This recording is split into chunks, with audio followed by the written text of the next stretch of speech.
तुम हाँ तुम बताओ आखिर हमारे संग जिन्बू के पास कितनी एबिलिटीज हैं। नहीं याद आ रहा? वेल मैं किस लिए हूँ। इस वीडियो में मैं तुम्हें रूलर्स अथॉरिटी से लेकर अराइज तक सारी एबिलिटीज के बारे में बताने वाला हूँ। एंड हाँ, भाई के पास डोमेन भी है। वीडियो काफी इंटरेस्टिंग होने वाली है, तो कोई भी पार्ट को स्किप मत करना। सबसे पहले एक ऐसी स्किल के बारे में बात करते हैं जो कि तुम में से काफी कम लोगों को ही याद होगी, बट ये स्किल जिन्बू के कई बार काम आई है। वेल मैं बात कर रहा हूँ कांदियारूस ब्लेसिंग्स के बारे में। कांदियारू और कोई नहीं बल्कि हमारा आर्किटेक्ट ही है, जिसने पूरा ये सिस्टम बनाया है, जिसपे मैंने पिछले वीडियो में बात की थी, तो उसे भी जाके तुम लोग चेकआउट कर लेना। कांदियारूस ब्लेसिंग्स से होता यह है कि जिन्बू अपनी लाइफ टाइम तक हमेशा हेल्दी रहेगा, उसके ऊपर कोई भी पॉइजन काम नहीं करेगा, कोई भी पोजेशन काम नहीं करेगा, एंड इसके साथ ही वो सारे डिसीज से इम्यून रहेगा, एंड जो भी उसके बॉडी पार्ट्स डैमेज होते हैं बैटल के दौरान वो रिकवर हो जाएंगे। एंड इसी एबिलिटी की वजह से जब जिन्बू उन तीनों मोनार्क से फाइट कर रहा होता है, जिसमें एक मोनार्क को प्लेक्स भी होती है, उसके वेनम का जिन्बू पर कोई असर नहीं होता है। नेक्स्ट एबिलिटी है स्टेल्थ। वेल ये एबिलिटी जिन्बू को जो बी रैंक हंटर होता है कंग ताइशेक, उसको मारने के बाद मिलती है, जो कि एक भाई काफी ओपी एबिलिटी है। एंड इस एबिलिटी का यूज करके जिन्बू अपनी प्रेजेंस को कंप्लीटली हाइड कर सकता है, उसके माना तक को भी कोई फील नहीं कर पाएगा, एंड इवन भाई अपनी आवाज तक को छुपा सकता है, जैसा कि हम लोगों ने देखा था कंग ताइशेक ने किया था इस एबिलिटी को यूज करके। वेल स्टार्टिंग में जिन्बू इस एबिलिटी का इतना ज्यादा यूज नहीं कर पाता था, क्योंकि भाई ये एक्टिवेट करने में ही 200 माना को कंज्यूम करती है, एंड आगे चल के हर एक सेकंड के लिए 10 माना पॉइंट्स को कंज्यूम करती है। बट आगे तो भाई हमारा मोनार्क बन जाता है, तो बहने दो माना को। ये थोड़ा गलत हो गया। नेक्स्ट है मर्डरस इंटेंट। वेल ये एबिलिटी जिन्बू को तब मिली थी जब उसने हुआंग डोंगसुक और उसके साथियों को बेरहमी से मारा था एक इमरजेंसी क्वेस्ट के चलते, एंड उसी के रिवॉर्ड में जिन्बू को ये एबिलिटी मिलती है। एंड इसी सेम एबिलिटी का यूज करके जिन्बू कंग ताइशेक को खत्म करता है। वेल इस एबिलिटी का यूज करके जिन्बू अपने सामने वाले अपोनेंट को 1 मिनट के लिए कंप्लीटली पैरालाइज कर सकता है फियर से, एंड इसे तुम मल्टीपल अपोनेंट्स के ऊपर यूज भी कर सकते हो। बट हाँ, वो अपोनेंट जिन्बू से ज्यादा पावरफुल होगा तो उस पर यह स्किल काम नहीं करेगी, जो कि नामुमकिन है। साले का खोपड़ी तोड़ साले का। नेक्स्ट एबिलिटी है स्प्रिंट, जो कि आगे चल के बनती है क्विक सिल्वर। वेल इस स्किल का यूज करके जिन्बू अपनी मूवमेंट स्पीड को 30% तक इंक्रीज कर सकता है, जो कि तुम लोगों ने एनिमे में देखा ही होगा। एंड जैसे जैसे ये स्किल लेवल अप होती है, ये और भी ज्यादा पावरफुल हो जाती है, एंड आगे चल के जिन्बू की स्पीड को मैच करना काफी ज्यादा मुश्किल हो जाता है उनके अपोनेंट्स के लिए। नेक्स्ट स्किल है डैगर थ्रो।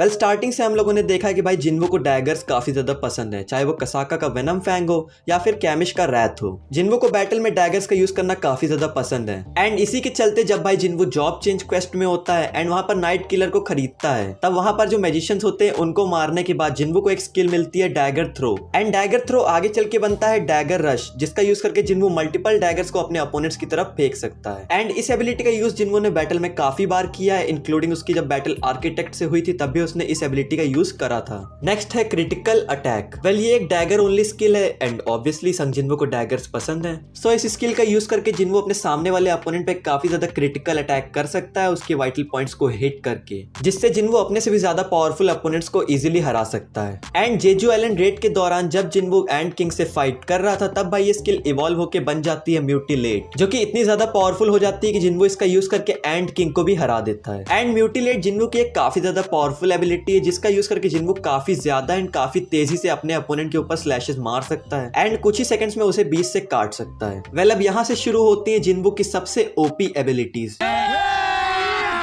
अभी मजा आएगा ना भिड़ो। इसमें सबसे पहले आती है रूलर्स अथॉरिटी।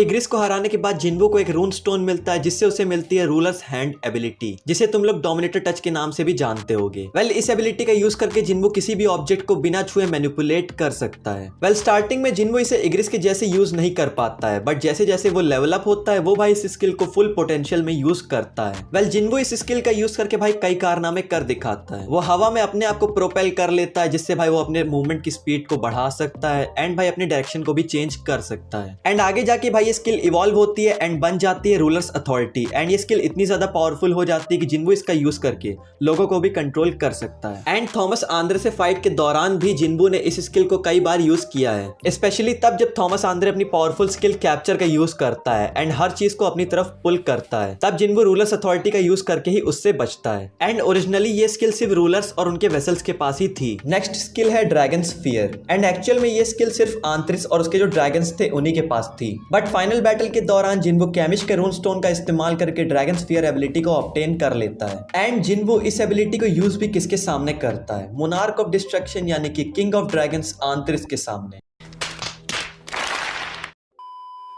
बट हाँ, ये प्लान काम करता है एंड आंतरिस की जितनी भी आर्मी है वो भाई कुछ देर के लिए स्टन हो जाती है एंड उतनी देर में जिन्वो आंतरिस को दूसरी जगह पर लेकर चला जाता है ताकि वो उससे सीधे सीधे फाइट कर सके। वेल ये स्किल मर्डरस इंटेंट जैसे ही काम करती है बट ये उससे भी ज्यादा पावरफुल है। एक तरीके से तुम कह सकते हो कि ये स्किल भाई अपनी कैटेगरी की सबसे ज्यादा पावरफुल स्किल है। वेल इस स्किल का यूज करके तुम सामने वाले को कंप्लीटली इनकैपेसिटेट कर सकते हो, यानी कि वो एक ऐसे स्टेट में आ जाएगा जहां पर भाई वो मूव भी नहीं कर सकता है। वेल इस स्किल का यूज करके जिन्वो पावरफुल स्क्रीम को रिलीज करता है जो कि माना से इन्फ्यूज्ड होती है एंड जिस पर भी ये स्ट्राइक करती है वो भाई कुछ देर के लिए कंप्लीटली इनकैपेसिटेट हो जाता है एंड ये उसी पर काम करती है जो कि जिन्वो से वीक होता है। बट इस स्किल की एक डाउनसाइड ये है कि भाई ये सबको अफेक्ट करती है, यानी कि जिन्वो के साथ अगर उसका कोई दोस्त भी है तो उसे भी ये स्किल अफेक्ट करेगी। इसीलिए जब जिन्वो इस स्किल को यूज करता है तो भाई वो अपनी सारी शैडोज को वापस बुला लेता है। पर ओवरऑल ये एक काफी ज्यादा पावरफुल स्किल है। नेक्स्ट है shadow extraction and shadow preservation. Well shadow extraction जैसा कि तुम लोगों ने एनिमे में देखा है, जिन्वो किसी की भी शैडो को एक्सट्रैक्ट कर सकता है एक स्पेसिफिक कीवर्ड को यूज करके जो कि है अराइज।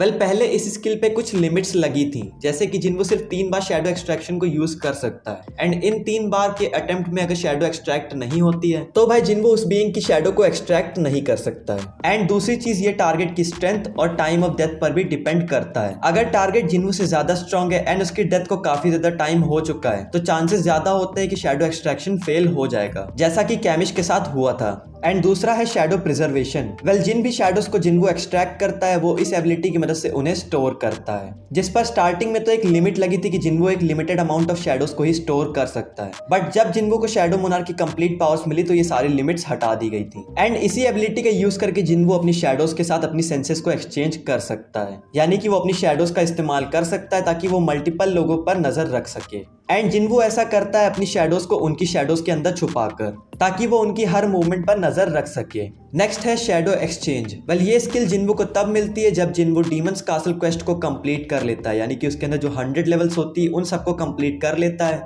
एंड डीमन किंग बैरन को हरा देता है, तब उसे ये स्किल मिलती है। एंड इस स्किल का यूज करके जिन्वो अपनी शैडोज के साथ प्लेसेस स्वैप कर सकता है एंड कुछ ही सेकंड्स में एक जगह से दूसरी जगह टेलीपोर्ट कर सकता है। एंड बाद में जिन्वो को पता चलता है कि भाई वो दूसरों को भी इसी मेथड से टेलीपोर्ट कर सकता है एंड इसे जिन्वो यूज भी करता है फाइनल बैटल में, जहां वो आंतरिस को एक दूसरी जगह पर लेकर चला जाता है, उसकी आर्मी से सेपरेट कर देता है। वेल पहले तो इस स्किल पर एक कूल डाउन लिमिट लगी थी, यानी कि जिन्वो सिर्फ 3 घंटे में एक बार शैडो एक्सचेंज का यूज कर सकता है, यानी कि एक बार शैडो एक्सचेंज करा उसके बाद 3 घंटे का कूल डाउन होगा इस स्किल पर, देन अगेन जिन्वो उसे यूज कर सकता है। वेल आगे चल के जब जिन्वो को शैडो मोनार्क की कंप्लीट पावर मिलती है तो उसे भाई किसी भी शैडो की जरूरत नहीं होती है प्लेसेस स्वैप करने के लिए, वो जहां चाहे वहां पर शैडो एक्सचेंज करके जा सकता है। नेक्स्ट है armour creation. Well Solo Leveling की फाइनल बैटल में जब जिन्वो आंतरिस से लड़ रहा होता है तब भाई उसे शैडो मोनार्क यानी कि हमारा जो ऐश बॉर्न है उसकी एक और पावर के बारे में पता चलता है। वेल वो पावर ये है कि जिन्वो शैडोज का इस्तेमाल करके अपने लिए एक आर्मर क्रिएट कर सकता है एंड जिन्वो इसका यूज भी करता है एंड खुद के लिए एक आर्मर क्रिएट कर लेता है जो कि ऐश बॉर्न की अपीयरेंस से रिजेंबल करता है। नेक्स्ट है मोनार्क्स डोमेन। वेल जब जिन्वो डीमंस कासल के सारे फ्लोर्स को क्लियर कर रहा होता है तो उसके सामने आता है कार्गलान